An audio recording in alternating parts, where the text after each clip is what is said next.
దేవుని పరిశుద్ధమైన కృపగల నామమునకు మహిమ కలుగును గాక. వాక్యం వినిచున్న ప్రియ సహోదరి సహోదరులారా, మీ అందరికీ కూడా ప్రభు పేరిట వందనాలు చెల్లిస్తున్నాం. మీ పరిశుద్ధ గ్రంథాలు తెరిచి నాతో కూడా మీరు ఈ వాక్య భాగ్యాలు చూడాలని ప్రభు పేరిట మనవి చేస్తూ ఉన్నాను. ఈ వాక్యము దేవుని యొక్క మాటలని మీరు గమనించాలి. పరిశుద్ధ గ్రంథమైనటువంటి బైబిల్ గ్రంథంలో యోబు గ్రంథము 34వ అధ్యాయము 10వ వచనంలో ఈ వాక్యాలు మనం చూడగలుగుతాం. నేను చదువుతాను, మీరు కూడా ఈ పరిశుద్ధ గ్రంథాలు తెరిచి చదవండి. విజ్ఞానం గల మనుషులారా, నా మాట ఆలకించుడి. దేవుడు అన్యాయం చేయుట అసంభవము, సర్వశక్తుడు దుష్కార్యం చేయుట అసంభవము అని వ్రాయబడింది. ప్రియమైన దేవుని బిడ్డలారా, దేవుడు అన్యాయం చేయడు, అది అసంభవము. దేవుడు దుష్కార్యము చేయడు, అది కూడా అసంభవమే అని యోబు సాక్ష్యం చెప్తా ఉన్నాడు. యోబు తన జీవితంలో ఎన్నో ఆటుపోట్లను, ఎన్నో సమస్యలను, ఎన్నో ఇరుకులు, ఇబ్బందులు, శ్రమలను అనుభవించి చివరకు తన యొక్క సాక్ష్యాన్ని పంచుకుంటూ ఉంటూ ఆ మాటలు చెప్తా ఉన్నాడు. విజ్ఞానము గల మనుషులారా, ఎవరితో మాట్లాడుతున్నాడంటే విజ్ఞానం బాగా చదువుకున్నవారు, జ్ఞానం కలిగిన వారు, వారితో మాట్లాడుతూ ఉన్నాడు. విజ్ఞానం గల మనుషులారా, నా మాట వినుడి. దేవుడు అన్యాయం చేయుట అసంభవము. సర్వశక్తుడైన యేసుక్రీస్తు వారు అన్యాయం చేయుట అసంభవము. అలాగే ఏ దుష్కార్యం కూడా ఆయన చేయడు అని యోబు బల్లగుద్ది చెప్తా ఉన్నాడు. ఈ దినాల్లో చాలామంది గమనించినట్లయితే దేవుడు నాకు అన్యాయం చేశాడు, దేవుడు నా పట్ల న్యాయం చేయలేడు అని అంటూ ఉన్న మాటలు మనం వింటాం. దేవుడు అన్యాయస్తుడు కాదన్న సంగతి ఇక్కడ యోబు మనకి చెప్తా ఉన్నాడు. ఎందుకంటే దేవుడు న్యాయము తీర్చువాడు, న్యాయకర్త. ప్రపంచంలో ఎవరైనా సరే అన్యాయం చేయొచ్చు, కానీ దేవుడు మాత్రం న్యాయం జరిగిస్తాడు. దేవుడు న్యాయం జరిగించడానికి సమర్థుడు. కీర్తన గ్రంథంలో 19వ కీర్తన 9వ వచనంలో యెహోవా న్యాయమును సత్యములు అని వ్రాయబడింది. దేవుని న్యాయములు సత్యములు. దేవుడు అన్యాయం చేయడంట. ఆయన సత్యవంతుడు కనుక ఆయన న్యాయములన్నీ కూడా సత్యాలే. కాబట్టి మనము దేవుడు నాకు అన్యాయం చేశాడు అని ఎవరు అనకూడదు. సర్వశక్తుడు నాకు అన్యాయం చేశాడు అని అనకూడదు. దేవుడు నాకు దుష్కార్యం జరిగించాడు అనటానికి లేదు. ఎందుకంటే ఆయన న్యాయవంతుడు. ఆయన న్యాయవంతుడు. ఆయన న్యాయం తీర్చడానికి ఆయన భూలోకం వచ్చి ఉన్నాడు. యేసు ప్రభు అందరికీ న్యాయం చేస్తాడు. చూడండి, యెషయా గ్రంథంలో 33వ అధ్యాయము 22వ వచనంలో యెహోవా మనకు న్యాయాధిపతి. దేవుడే మనకు న్యాయాధిపతిగా ఉండాలి. దేవుడు మన పక్షాన న్యాయం జరిగించేవాడు. లోకమంతా నీకు అన్యాయం చేయొచ్చు, నీ బంధువులు, స్నేహితులు అన్యాయం చేయొచ్చు, నీవు నమ్మిన వారంతా నిన్ను అన్యాయం చేయొచ్చు, లోకం నిన్ను అన్యాయం చేయొచ్చు, కానీ దేవుడు నిన్ను అన్యాయం చేయడు. దేవుడు న్యాయం జరిగిస్తాడు. దేవుడు న్యాయానికి కర్త. దేవుడు లోకంలో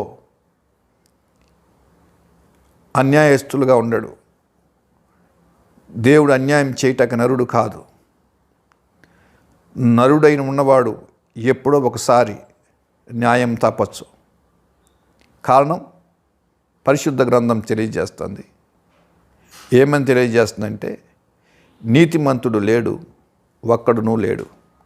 ఈ భూమి మీద నీతిమంతుడు అనేవాడు ఒక్కడు కూడా లేడని పరిశుద్ధ గ్రంథము తెలియజేస్తూ ఉంది. ఈ భూమి మీద నీతిమంతుడు ఉంటే పరిశుద్ధుడైన యేసు ప్రభు ఈ భూమి మీదకి రావాల్సిన అవసరం లేదు. నీతిమంతుడు లేరు కనుక ఆయన పరిశుద్ధుడైన దేవుడు, నీతిమంతుడైన దేవుడు భూమి మీదకు వచ్చి మన యొక్క పాపములను, శాపములను తొలగించటానికి ఆయన శిలువయాగం చేయాల్సిన ఆవశ్యకత ఏర్పడింది. ఈరోజు న్యాయం కోసం పోరాటాలు చేస్తూ ఉన్నారు. అందరూ న్యాయం కోసమే పోరాటం చేస్తారు. కానీ అందరికీ న్యాయము జరుగుతుందని గ్యారెంటీ కూడా లేదు. ఎవరో పక్షానే జరుగుతుంది. లేకపోతే న్యాయము కొంతమందికి జరగవచ్చు, కొంతమందికి జరగకపోవచ్చు. కానీ దేవుడు అలా కాదు. ఆయన న్యాయానికి అధిపతి, న్యాయాధిపతి అని వ్రాయబడింది. ఈరోజు దేవుడు నాకు అన్యాయం చేశాడని ఎవరైనా అన్నట్లయితే, ఒకవేళ ఈ వీడియో చూస్తున్నటువంటి, ఈ వాక్యం వినుచున్నటువంటి వారిలో ఎవరైనా ఉంటే ఆ యొక్క అభిప్రాయాన్ని మీరు మార్చుకోవాలని ప్రభుపేట మనం చేస్తున్నా. దేవుడు న్యాయమే జరిగిస్తాడు, పక్షపాతి కానే కాదు. న్యాయము అంటే నీ క్రియలను బట్టి, నీ క్రియలు ఆమోదయోగ్యంగా ఉంటే నీకు న్యాయమే జరుగుతుంది. ఆమోదయోగ్యంగా లేకపోతే నీకు అన్యాయం చేస్తే నీకు దాన్ని బట్టే ఫలితం వస్తుంది. నువ్వు న్యాయంగా జీవిస్తున్నా కూడా అన్యాయంగా నీకు తీర్పు తీరుస్తాయి. అది దేవుడు కాదు. న్యాయాన్ని బట్టి తీర్పు తీరుస్తాడు. ఈ లోకంలో కూడా న్యాయాధిపతులు ఆ యొక్క న్యాయము ఆ వ్యక్తిని బట్టి కాదు, ఆ సమస్యని బట్టి న్యాయం తీరుస్తారు. మనకు రాజులు ఉన్నారు, న్యాయాధిపతులు కూడా ఉన్నారు. బైబిల్ గ్రంథంలో ఆ దినాల్లో కూడా, పూర్వ దినాల్లో న్యాయాధిపతులు ఉన్నారు, రాజులు ఉన్నారు. న్యాయం చేసేటప్పుడు ఒక్కరి కూడా అన్యాయం అవ్వకూడదనే ఉద్దేశంతోనే న్యాయం తీరుస్తారు. అయితే ప్రభు ఏమంటున్నాడంటే, ఒక పక్షాన నువ్వు నన్ను ఆరాధిస్తున్నా కూడా, నువ్వు నన్ను ప్రేమిస్తున్నా కూడా, నువ్వు కానీ తప్పు చేస్తే శిక్ష తప్పదు, శిక్ష తప్పించుకోలేవు. అదేంటి ప్రభువా, నేను నిన్ను ఆరాధిస్తున్నాను కదా, నిన్ను సేవిస్తున్నాను కదా, నీకు పూజలు చేస్తున్నాను కదా అని మీరు అనొచ్చు. అయితే నువ్వు చేసిన తప్పుకి దేవుడు ఏమంటాడంటే శిక్ష వేస్తానంటాడు. అది అన్యాయం కాదు, న్యాయమే. అందుకే చాలామంది జీవితాల్లో దేవుణ్ణి అనుసరిస్తూ తప్పు చేస్తున్నప్పుడు దేవుడు శిక్షకు పాత్రలు అవ్వాల్సిన ఆవశ్యకత వస్తుంది. అప్పుడు దేవుడు నాకు అన్యాయం చేశాడని అనకూడదు. మనం చేసిన వాటిని బట్టి మన మీదకి శిక్ష వస్తుంది అని మనం గమనించాలి. ప్రియమైన దేవుని బిడ్డలారా, ఒక విషయం నేను చూపిస్తాను. బైబిల్ గ్రంథంలో రూతు అనే గ్రంథంలో 1వ అధ్యాయము 20-21 వచనాలు చూస్తే అక్కడ ఒక ఆమె కనిపిస్తుంది మనకి. ఆమె మాటలు మనం విందాం. ఆమె, సర్వశక్తుడు నాకు చాలా దుఃఖము కలగజేసెను, కనుక నన్ను నయోమి అనక మారా అనుడి. నేను సమృద్ధి గల దానిని వెళ్ళి తిని, యెహోవా నన్ను రిక్తురాలిగా తిరిగి రాజేసెను. యెహోవా నా మీద విరుద్ధముగా సాక్ష్యము పలికెను. సర్వశక్తుడు నన్ను బాధపరిచెను అని వారితో చెప్పాను. ఈమె పేరు నయోమి, ఈమె ఊరు బెత్లెహేము. ఈమె భర్త పేరు ఎలీమెలెకు. ఈమెకి 2 కుమారులు ఉన్నారు. ఆ కుమారుల పేరు మహ్లోను, కిల్యోను. ఉన్నతమైన కుటుంబం, చాలా ధనవంతులే. అయితే ఆ బెత్లెహేములో కొన్ని రోజులు కరువు వచ్చింది, పంటలు పండల. వీళ్ళు ధనవంతులు అయినప్పటికీ ఆ బెత్లెహేములో నుంచి ఉండకుండా పొరుగు దేశమైనటువంటి మోయాబు దేశానికి బయలుదేరి వెళ్తారు కుటుంబం అంతా కూడా. మోయాబు దేశానికి వెళ్ళి అక్కడ వ్యాపారం చేసుకుంటూ ఉన్నారు. మోయాబు దేశం దేవునికి విరుద్ధమైన ప్రదేశం. అది బెత్లెహేము అనగా దేవుని యొక్క ఇల్లు, దేవుని సన్నిధి, దేవుడి నివాస స్థలము. బెత్లెహేములోనే యేసుక్రీస్తు జన్మించారు. అక్కడ కాపురం ఉంటున్నటువంటి కుటుంబం దేవునిని అడగకుండా, దేవుని దగ్గర విచారణ చేయకుండా, సొంత ఆలోచన కలిగి ఉన్న సమృద్ధి అంతా కలిపి పట్టుకుని కుటుంబం బయలుదేరి, ఇంకా ధనాపేక్షతో లాభాపేక్షతో బయలుదేరి మోయాబు దేశానికి వెళ్ళారు. ఇక్కడ మీరు గమనించాల్సిన విషయం, ఇక్కడ ఉన్నది దేవుని ఇల్లు అని, సమృద్ధి గల ఇల్లు అని, రొట్టెరి ఇల్లు అని బెత్లెహేముకు పేరు. ఏదో టెంపరీగా కొన్ని దినాలు ఒక పంట పండకపోవచ్చు, అంత మాత్రం చేత ఆ ప్లేస్ని విడిచి వేరే ప్లేస్కి వెళ్ళిందంటే అర్థం ధనాపేక్ష. అక్కడ మనం సంపాదించుకోవాలి, ఉన్న ఆస్తి అంతా పట్టుకుని వెళ్ళింది. అక్కడికి వెళ్ళగానే అక్కడ జరిగిన సంఘటన, భర్త చనిపోయాడు, కొడుకులకు పెళ్లిళ్ళు చేసింది, కొడుకులు 2 చనిపోయారు, ఆస్తి అంతా పోయింది. ఆమె చాలా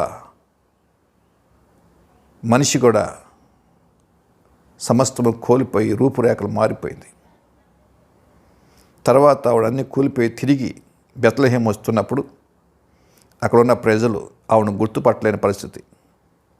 తర్వాత గుర్తుపట్టాక నయోమిని అడుగుతున్నారు, ఏంటమ్మా అలాగైపోయావు? ఇక్కడ ఉన్నంతసేపు నువ్వు చాలా బాగుండేవాళ్ళు, మీరు ఎంతో ఆనందంగా గడిపారు, ఎందుకు ఇలాగా అయిపోయావు నువ్వంటే ఆవిడ చెప్పిన సాక్ష్యమే ఇప్పుడు చదవబడింది. ఆమె అంటుంది, సర్వశక్తుడు నాకు అన్యాయం చేస్తాడంటుంది. సర్వశక్తుడు నాకు చాలా దుఃఖము కలగజేశాడు. సమృద్ధితో వెళ్ళాను, ధనంతో వెళ్ళాను, మొత్తం పోగొట్టుకుని వచ్చాను. ఇంకేమంటుందంటే, యెహోవా నా మీద విరుద్ధముగా సాక్ష్యము పలికెను అని. ఎంత భయంకరమైన మాటలు మాట్లాడింది చూడండి. సొంత ఆలోచన చేత వెళ్ళిపోయింది, ధనాపేక్ష ఇంకా సంపాదించుకుందామని. ఉన్న దాంతో తృప్తి లేదు, ఉన్న దాంట్లో తృప్తి పొందటానికి ఇష్టపడలేదు ఆవిడ. మొత్తం నష్టపోయింది, మనుషులు నష్టపోయింది, ఆస్తి నష్టపోయింది, ఆరోగ్యం నష్టపోయింది, రిక్తురాలుగా మారి వస్తుంది. నన్ను నయోమి అనమాకండి, మారా అని పిలవండి అంటది. నయోమి అనగా సువాసన, లేకపోతే ఆశీర్వాదం. మారా అనగా చేదు. నా జీవితం చేదైపోయింది, దేవుడే నన్ను అలా చేశాడు, దేవుడు నాకు విరుద్ధంగా ప్రవర్తించాడు, దేవుడు నాకు అన్యాయం చేశాడు, సర్వశక్తుడు నాకు దుఃఖం కలుగజేశాడు, దేవుడే అన్నీ చేసేసాడు, నన్ను ఏడిపించాడు, దుఃఖం కలుగజేశాడు. ఆస్తి పోట కారణం ఆయనే, నా భర్త పిల్లల పోట కారణం ఆయనే, నా సమస్తాన్ని పోటకు ఆయనే, నన్ను విరుద్ధంగా నా మీద సాక్ష్యం పలికాడు దేవుడు, అందుకే నేను ఇట్ట అయిపోయాను అని అక్కడ సాక్ష్యం చెప్తా ఉంది. ప్రియమైన దేవుడి బిడ్డలారా, ఈరోజు చాలా కుటుంబాల్లో మనం చూస్తున్న సమస్య ఇదే. మన ఇష్టం వచ్చినట్టు మనం చేసేసుకుంటాం, ప్రాబ్లం వచ్చినప్పుడు మాత్రం దేవుడి మీద వేస్తాం. ఎందుకు నాకు ఇలా జరుగుతుంది, దేవుడే నాకు ఇలా చేస్తున్నాడని. కానీ యోబు అంటాడు, యోబు పడిన శ్రమలు ఏ మానవుడు పడి ఉండడేమో. అన్ని శ్రమలు పడిన యోబు చెప్తున్న మాట, విజ్ఞానము గల మనుషులారా. విజ్ఞానం అంటే ఎవరికి ఉంటుంది? విజ్ఞానం అంటే విషయ జ్ఞానము, తత్వజ్ఞానము, చదువుకున్న వాళ్ళకి, బాగా చదువుకున్న వాళ్ళతో మాట్లాడుతున్నాడు. వాళ్ళ ఫ్రెండ్స్ కావచ్చు అక్కడ, లేకపోతే అక్కడ ఉన్న మనుషులతో కావచ్చు. మీరు ఏమనుకుంటారంటే మీ తెలివితేటలు ఎలా పనిచేస్తున్నాయంటే దేవుడి మీద వేసేస్తారు. మీ దేవుడే నాకు అన్యాయం చేస్తాడు అనుకుంటారు మీరు. ఈరోజు నాకు కూడా దేవుడు అన్యాయం చేశాడు అనుకుంటున్నారేమో మీరు. నా స్థితికి కారణం దేవుడు అనుకుంటున్నారా? నేను ఈ స్థితిలో భయంకరమైన శ్రమలో ఉండటానికి కారణము దేవుడు కాదు. దేవుడు నాకు అన్యాయం చేయడు, దేవుడు నాకు దుష్కార్యం చేయడు అని సాక్ష్యం చెప్తున్నాడు. ఈరోజు జ్ఞానము బాగా పెరిగిపోయింది. జ్ఞానం జ్ఞానం జ్ఞానం వెర్రి తలలు వేస్తున్న జ్ఞానం. ఈరోజు ఈ జ్ఞానవంతులు ఏం చేస్తున్నారంటే తమ సొంత ఆలోచనలతో, ఐడియాలతో వేసుకుంటారు. ఆ ఐడియాలు పారనప్పుడు, ఐడియాలు పనిచేయనప్పుడు తీసుకెళ్ళి దేవుడి మీద వేస్తారు. దేవుడు నాకేమీ చేయలేదు. నయోమితో దేవుడు చెప్పాడా, నువ్వు అక్కడికి వెళ్ళమ్మా మీ కుటుంబంతో, నేను మీకు ఆశీర్వదిస్తానని చెప్పాడా? చెప్పలా. సొంత పెత్తనం, సొంత ఆలోచన, సొంత డైరెక్షన్. వస్తే పర్లేదు మహిమ, రాకపోతే దేవుడిది. కాబట్టి ప్రియమైన దేవుడి బిడ్డలారా, ఈరోజు నీ స్థితిని బట్టి దేవుడిని నిందిస్తున్నావేమో, ఈ స్థితిని బట్టి దేవుడి మీద నువ్వు బ్లేమ్ చేస్తున్నావేమో, నేరారోపణ చేస్తున్నావేమో. దేవుడు మతికి నీకు ఎప్పుడు అన్యాయం చేయడు, న్యాయమే చేస్తాడు. దేవుడు దుష్కార్యం చేయవాడు కాదు, మంచి కార్యాలు చేస్తాడు ఆయన. చూద్దాం ఇంకో మాట. ఇర్మీయా గ్రంథము 23వ అధ్యాయం 2వ వచనంలో ఈ మాట కనిపిస్తుంది. మీ దుష్క్రియలను బట్టి మిమ్మును శిక్షించబోచున్నాను అంటాడు ఆయన. ఇర్మీయా గ్రంథం 23వ అధ్యాయం 2వ వచనంలో మీ దుష్టక్రియలను బట్టి నేను మిమ్మల్ని శిక్షించబోచున్నాను. ఎవరితో మాట్లాడుతానంటే సేవకులతో, రైట్ నౌ పాస్టర్స్తో. దుష్టక్రియలు కలిగి ఉన్నారంటే సేవకులు, దేవుని పనిచేసేవాళ్ళు. యాజకులు అన్నారు అంతకుముందు, సేవకులు అన్నారు, ఇప్పుడు పాస్టర్స్నే మనం. పాస్టర్స్లో కూడా దుష్టక్రియలు కలిగిన వారు ఉన్నారు. దుష్టక్రియలు ఎవరు కలిగి ఉంటారంటే దుష్టుని సంబంధులు. అంటే దుష్టుడు అనగా అపవాది. అపవాది సంబంధులు దుష్టత్వాన్ని కలిగి ఉంటారు. ఈ దుష్టత్వం కలిగిన వారి మీద కంట దేవుడు శిక్షను పంపిస్తాయట. వీళ్ళు ఎవరు అని అంటే ఇర్మీయా గ్రంథంలో వాళ్ళు దేవుని సేవకులు, దేవుని పని చేస్తూ ఉన్నారు. అయినా వారిలో దుష్టక్రియలు ఉన్నాయంట. అదేంటి పాస్టర్ గారు ఈ దుష్టక్రియలు అలా ఉంటే పాస్టర్స్లో అనుకుంటారు చాలామంది. ఏలి అనే ఒక దైవజనుడు ఉన్నాడు. సమూయేలు గ్రంథం చదువుకోండి తర్వాత మీరు. ఏలి కుమారులు దుష్టక్రియలు కలిగి ఉన్నారు. వాళ్ళు సేవకులే. అయితే దేవుడు వారి మీదకి భయంకరమైనటువంటి శిక్షను పంపించాడు. వాళ్ళు మరణించారు. దేవుని మందసం వెళ్ళిపోయింది. తండ్రి మరణించాడు. మరి ఫినెహాసు అనే కుమారుడు భార్య మరణించింది. భయంకరమైన శిక్ష. ఈరోజు ఎందుకు ఈ శిక్షలు ఇలా వస్తున్నాయి మనుషుల మీద కంటే దేవుని యొక్క శిక్షలు ఇవన్నీ. కాబట్టి మనం దేవుడిని, న్యాయవంతుడైన దేవుడితో మనం గేమ్లాడకూడదు. దేవుడితో గేమ్లాడినవాడు ఎవడు ఉన్నాడు భూమి మీద. మనుషులతో గేమ్లు ఆడచ్చు పర్వాలేదు, దెయ్యంతో గేమ్లు ఆడి పర్లేదు, కానీ దేవుడితో గేమ్లు ఆడితే ఏం లేదు. యాజకుడు కాదు, పాస్టర్ కాదు, సేవకుడు కాదు, ఎవడైనా సరే దేవుడి దృష్టిలో దేవునికి వ్యతిరేకంగా ఉంటే దేవుని శిక్ష వారి మీదకి వస్తుంది. దాంట్లో పక్షపాతం లేదని పరిశుద్ధాత్మ దేవుడు తెలియజేస్తున్నాడు. శిక్షను ఎవరు తప్పించుకోలేడు, దేవుని శిక్ష నుంచి ఎవరు తప్పించుకోలేడు. మనుషుల శిక్ష నుంచి తప్పించుకోవచ్చు, దెయ్యాలు సాతాన్ శక్తుల శిక్ష నుంచి తప్పించుకోవచ్చు, కానీ దేవుడే శిక్ష చేస్తే ఎవడు తప్పించుకోలేడు. మొదటి యోహాను వ్రాసిన పత్రిక 3వ అధ్యాయం 12వ వచనాన్ని మీరు తెరిచి చదవండి. మనము కయీను వంటి వారమై ఉండరాదు, వాడు దుష్టుని సంబంధి అయి తన సహోదరుని చంపెను. ఇక్కడ యోహాను చెప్తున్నాడు, మనము కయీను వంటి వారమై ఉండరాదు. కయీను హేబేలు మొట్టమొదటి ఆదాముకు పుట్టినవారు. ఈ కయీనుకి దుష్టుడు పట్టేశాడు బాగా, దుష్టక్రియలు, వాడు అంత దుష్టత్వం వాడి దగ్గర. దుష్టుడు పట్టేశాడు వాడిని, అంటే ఈ లోక సంబంధి అయినటువంటి అపవాది వాడిని పట్టేశాడు. వాడు ప్రార్థన చేస్తున్నాడు. విచిత్రం ఏంటంటే వాడు బలిస్తున్నాడు, కానీ వాళ్ళలో దుష్టుడు ఉన్నాడు. ఈరోజు యాజకత్వం చేసే యాజకులు, పాస్టర్లో దుష్టుడు ఉన్నాడు. విశ్వాసులు, భక్తి చేసే విశ్వాసులు కూడా దుష్టులు ఉన్నారు. సంఘానికి వచ్చే ప్రతి వాళ్ళలో పరిశుద్ధులు కాదు. ఇప్పుడు నీ సంఘానికి, మన సంఘానికి వస్తున్న బిడ్డల్లో దేవుడి బిడ్డలు అంటాం మనం, కానీ దాంట్లో దెయ్యం బిడ్డలు కూడా ఉన్నారు. ఇక్కడ కయీను బ్రదర్ అయినటువంటి హేబేలు అన్నదమ్ములు ఇద్దరు దేవాలయంకి వెళ్తారు, ఇద్దరు పూజ చేస్తారు, ఇద్దరు బలులిస్తారు.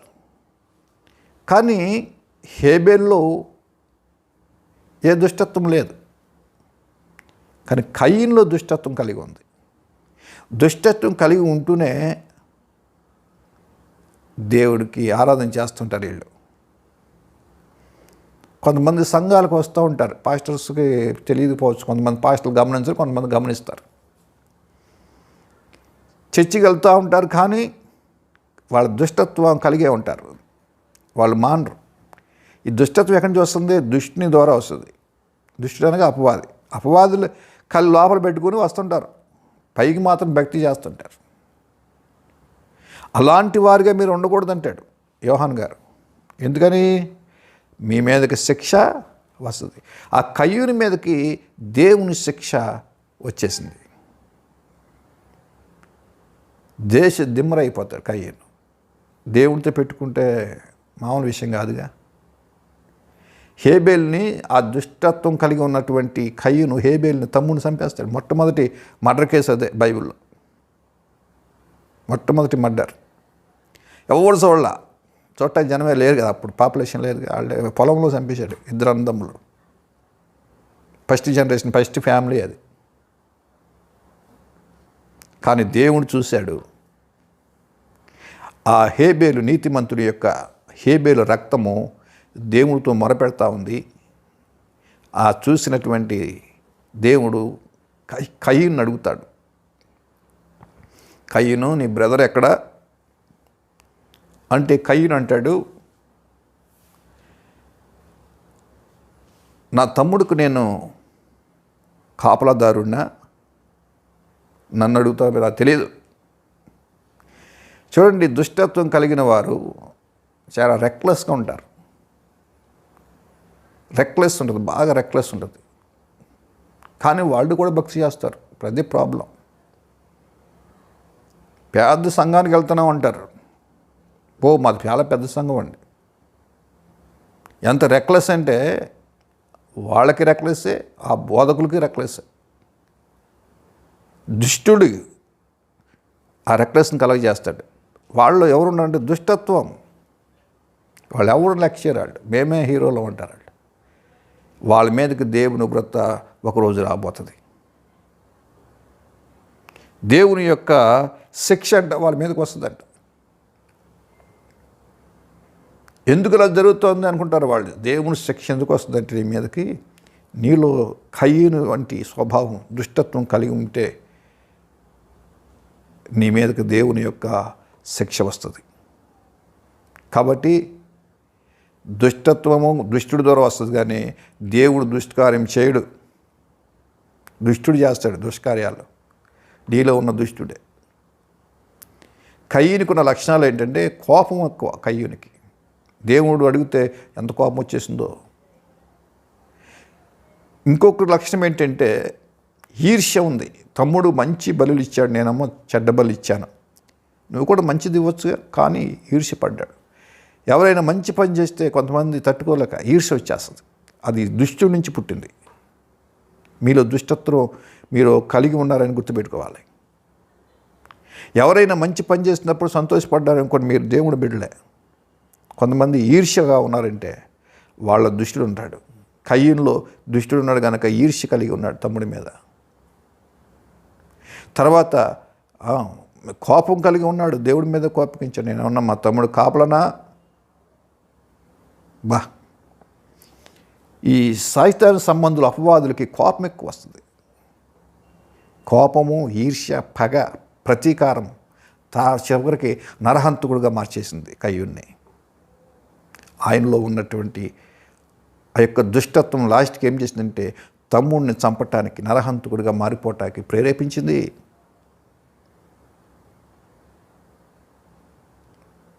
కాబట్టి ఎప్పుడు కూడా దేవుడు అన్యాయస్తుడు అని మనం పలకూడదు, దేవుడు దుష్కారం చేయవాడని మనము అనకూడదు. మనం చేసుకున్నటువంటి పనులను బట్టి మన మీదకి శిక్ష వస్తుంది. నీతిమంతుడిగా నువ్వు జీవించినప్పుడు దేవుడు నిన్ను తప్పక దీవిస్తాడు, తప్పక ఆశీర్వదిస్తాడు. దుష్టక్రియలు కలిగి ఉండి దుష్టత్వాన్ని కలిగి ఉంటే శిక్ష మాత్రం తప్పకుండా వస్తుంది. వాళ్ళు సేవకులైనా వస్తుంది, విశ్వాసులైనా వస్తుంది, ఎవరి మీదకైనా వస్తుంది. అన్యాయం చేయవాడి మీదకి శిక్ష తప్పక వస్తుంది.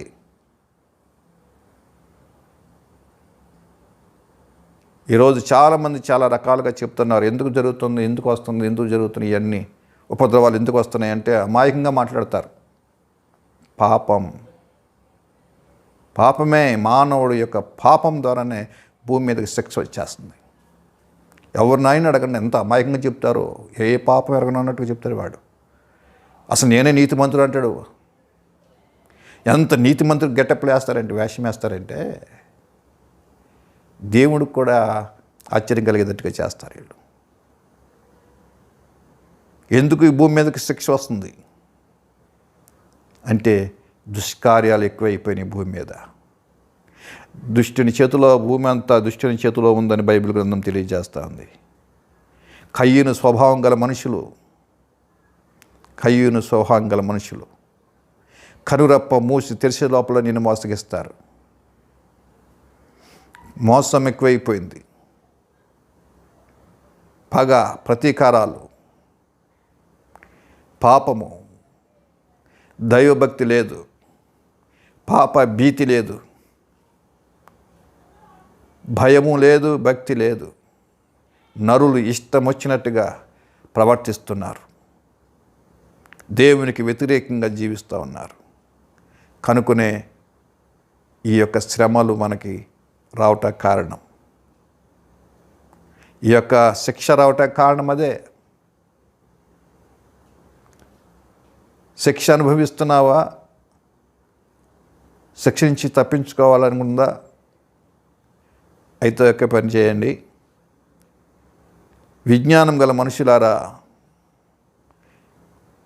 మీరు దేవునికి విధేయత కలిగి ఉండండి, నీతిమంతులుగా జీవించండి. దేవుడు మిమ్మలను దీవిస్తాడు, ఆశీర్వదిస్తాడు. న్యాయం జరిగించండి, అన్యాయం చేయకండి. మీరు ఎవరికి కూడా హాని తలపెట్టకండి. ప్రేమ కలిగి ఉండండి. దేవుడు ఎంతో గొప్ప దేవుడు, మిమ్మల్ని ప్రేమిస్తున్నాడు. మన అందరూ భూమి మీద ఉన్న సమస్త మానవాళి కొరకు ఆయన ప్రాణం పెట్టాడు. ప్రాణం పెట్టి తిరిగి లేచాడు. ఇప్పుడు యేసు ప్రభువారు తిరిగి రాబోతున్నారు.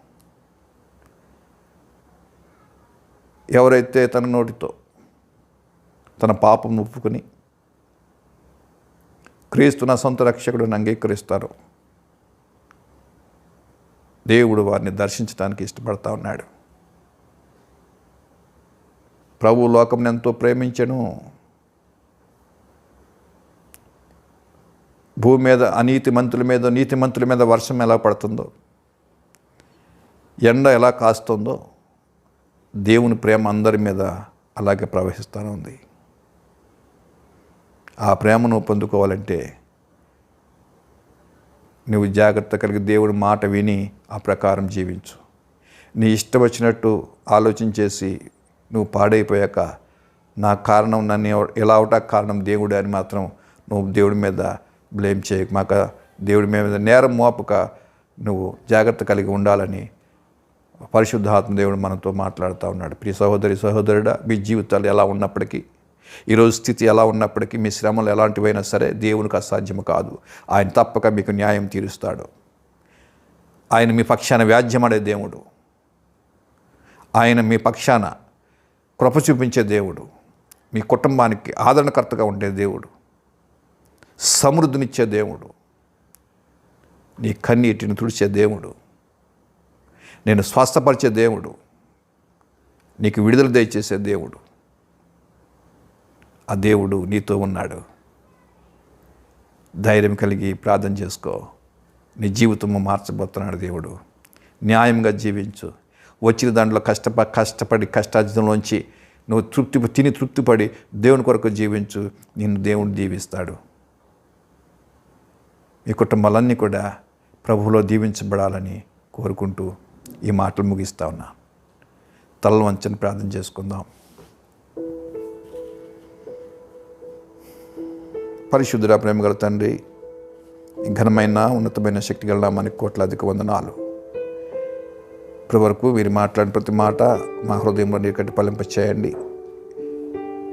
ఎవరైతే దేవుడు నాకు అన్యాయం చేస్తారనుకుంటున్నారో, ఎవరైతే దుష్కార్యం జరిగిన దేవుడి వల్లే నాకు నష్టపోయాను అనుకుంటున్నారో, నాయన వారిని క్షమించి, వారిని కూడా మీరు కనికరించి క్షమించి వారి జీవితంలో గొప్ప కార్యాలు జరిగించమని ప్రార్థిస్తున్నాం. తెలియక చేసిన పొరపాటు తప్పులను క్షమించి సహాయం చేయమని, ప్రతి కుటుంబాన్ని మీరు దీవించమని, ఆస్వాదించమని, కృపల వర్ధల చేయమని, ఈ వాక్యమైన ప్రతి కుటుంబాన్ని కూడా మీరు దర్శించమని. మేమైతే వెళ్ళలేము కానీ ప్రభువా, మీరు వెళ్ళగలిగిన దేవుడు కనుక మీరే వాళ్ళ కుటుంబాలకు వెళ్ళి వాళ్ళ సమస్యలన్నీ ఆలకించి సహాయం చేసి మహిమ పొందమని ఈ వాక్యం వింటున్న ప్రతి కుటుంబాన్ని కూడా మీ చేతికి అప్పగిస్తూ యేసయ్య కృపగల నామంలో ప్రార్థించి వేడుకుంటున్నాం మా పరమ తండ్రి. Amen, amen, amen. God bless you. అందరికీ వందనాలు.